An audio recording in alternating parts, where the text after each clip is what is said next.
1 Samuel 20. Then David fled from Naioth at Ramah and went to Jonathan and asked, "What have I done? What is my crime? How have I wronged your father that he is trying to take my life?" "Never," Jonathan replied. "You are not going to die. Look, my father doesn't do anything, great or small, without confiding in me. Why would he hide this from me? It's not so." But David took an oath and said, "Your father knows very well that I have found favor in your eyes." And he has said to himself, "Jonathan must not know this, or he will be grieved. Yet, as surely as the Lord lives, and as you live, there's only a step between me and death." Jonathan said to David, "Whatever you want me to do, I'll do it for you." So David said, "Look, tomorrow is the new moon festival, and I am supposed to dine with the king. But let me go and hide in the field until evening of the day after tomorrow. If your father misses me at all, tell him, 'David earnestly asked my permission to hurry to Bethlehem, his hometown, because an annual sacrifice is being made there for his whole clan.' If he says, 'Very well,' then your servant is safe. But if he loses his temper, you can be sure that he is determined to harm me. As for you, show kindness to your servant, for you have brought him into a covenant with you before the Lord. If I am guilty, then kill me yourself. Why hand me over to your father?" "Never," Jonathan said. "If I had the least inkling that my father was determined to harm you, wouldn't I tell you?" David asked, "Who will tell me if your father answers you harshly?" "Come," Jonathan said, "let's go into the field."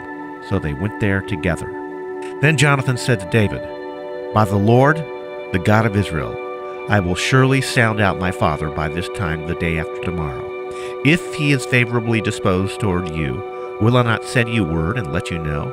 But if my father is inclined to harm you, may the Lord deal with me, be it ever so severely, if I do not let you know and send you away safely. May the Lord be with you, as he has been with my father, but show me unfailing kindness, like that of the Lord, as long as I live, so that I may not be killed. And do not ever cut off your kindness from my family, not even when the Lord has cut off every one of David's enemies from the face of the earth."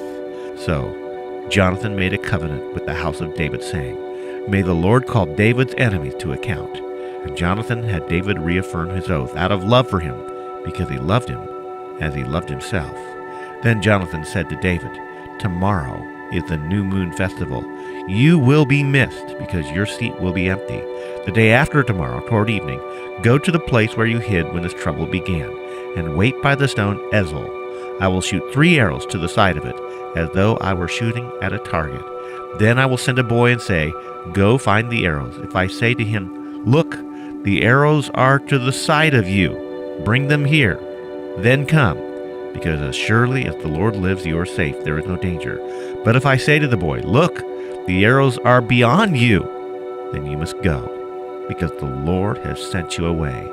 And about this matter you and I discussed. Remember, the Lord is witness between you and me forever." So David hid in the field. And when the new moon festival came, the king sat down to eat. He sat in his customary place by the wall opposite Jonathan, and Abner sat next to Saul. But David's place was empty. Saul said nothing that day, for he thought, "Something must have happened to David to make him ceremonially unclean. Surely he is unclean." But the next day, the second day of the month, David's place was empty again. Then Saul said to his son Jonathan, "Why hasn't the son of Jesse come to the meal, either yesterday or today?" Jonathan answered, "David earnestly asked me for permission to go to Bethlehem.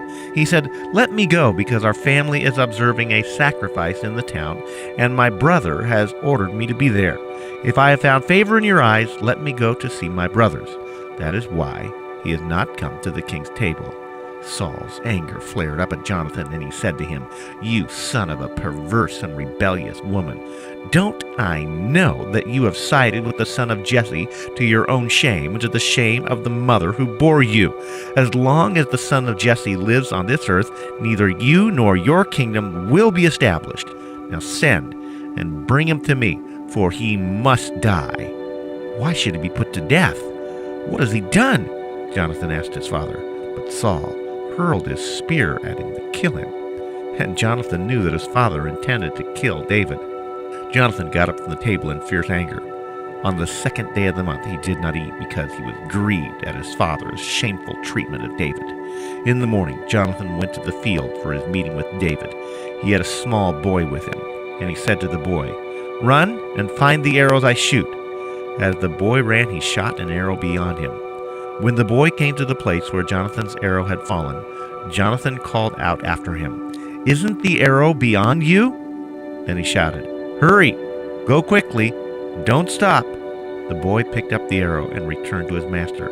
The boy knew nothing of all this, only Jonathan and David knew. Then Jonathan gave his weapons to the boy and said, "Go, carry them back to the town." After the boy had gone, David got up from the south side of the stone and bowed down before Jonathan 3 times with his face to the ground. Then they kissed each other and wept together. But David wept the most.